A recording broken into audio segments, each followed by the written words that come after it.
Peace and blessings, champs. Welcome back to the Coliseum. Santel, guys.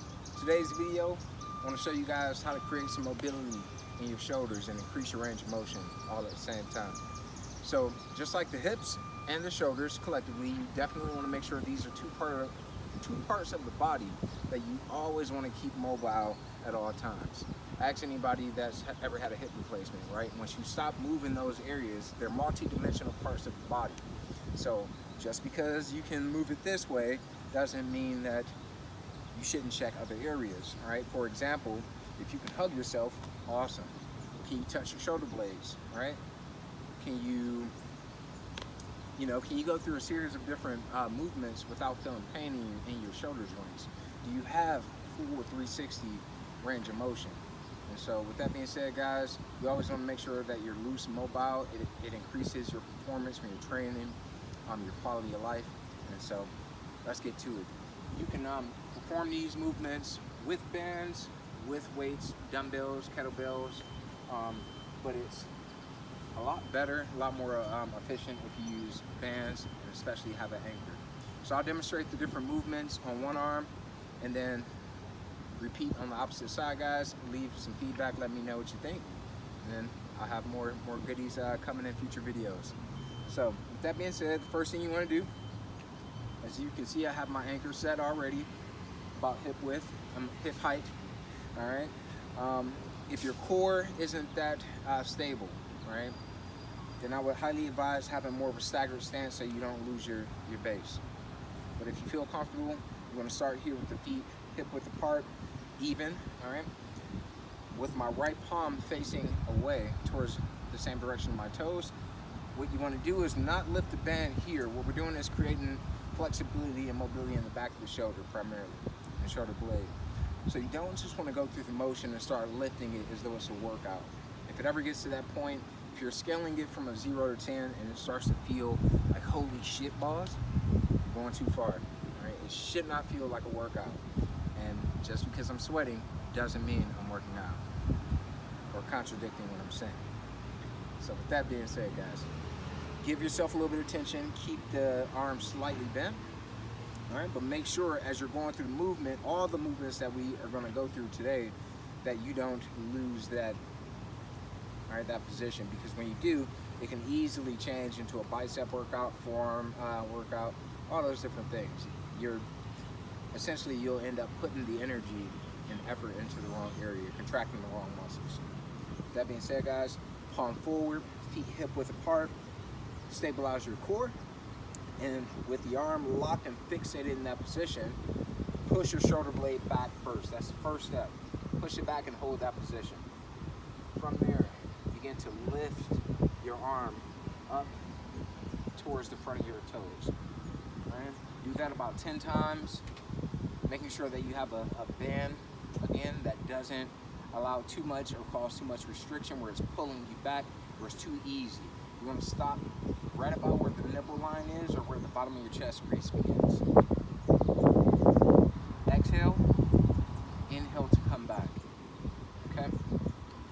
The next exercise or mobility technique I want to show you, same arm, same position, hand a little bit lower than hip width apart, and we're creating circles. So the first one was creating mobility in the shoulder girdle, both front and back. Now we're going to create it in a circular circumduction fashion. And so, hands going to stay here. Step forward until you feel that tension off the anchor. Don't lose your arm position, and slowly begin to create circular motions. You're still pushing that shoulder back all the while. And you're going to do that maybe 10 times or as needed, and then same thing going the opposite direction. Next, demonstrating the opposite arm, guys.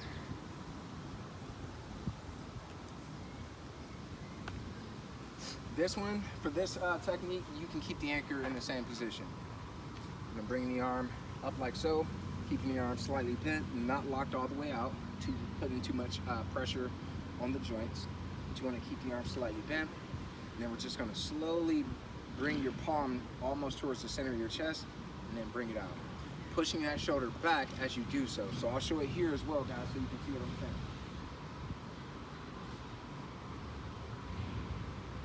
Shoulder comes out first. And push.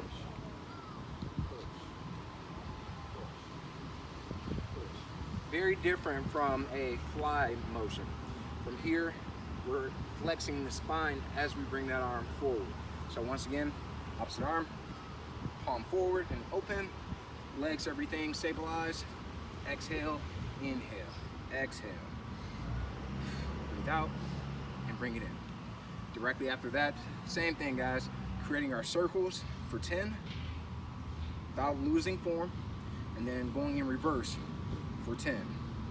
All right, your circumduction radius should be about the size of a basketball for reference.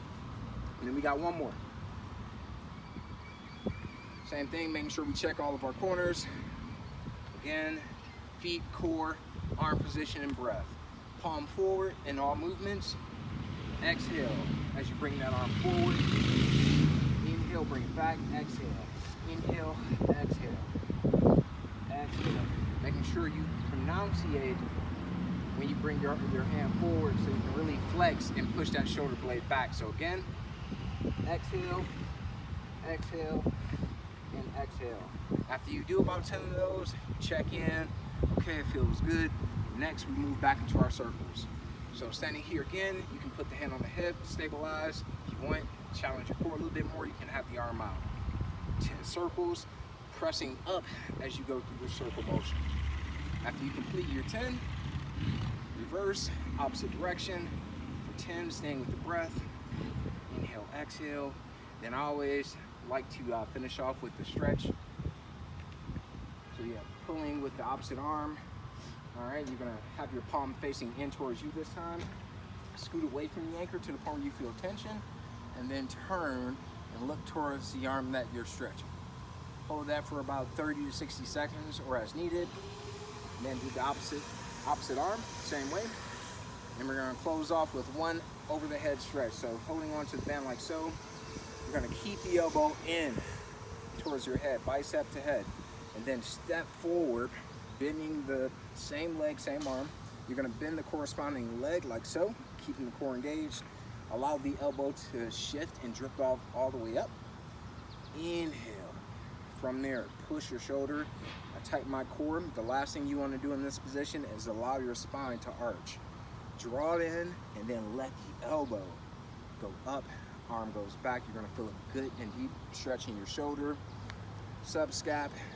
You may feel it in a few other places depending on your flexibility level. Hold that for about 30 to 60 seconds, guys, or as needed. And then, as always, shake loose. Any kind of random movements. You can always feel when there's something stuck. And then after you do that, you should be good to go, guys. So practice and play with those. Remember, if you got questions, leave them down below. And stay tuned for the next video, guys. Stay good to yourself. Keep moving. I'll see you out in a while. Peace and blessings.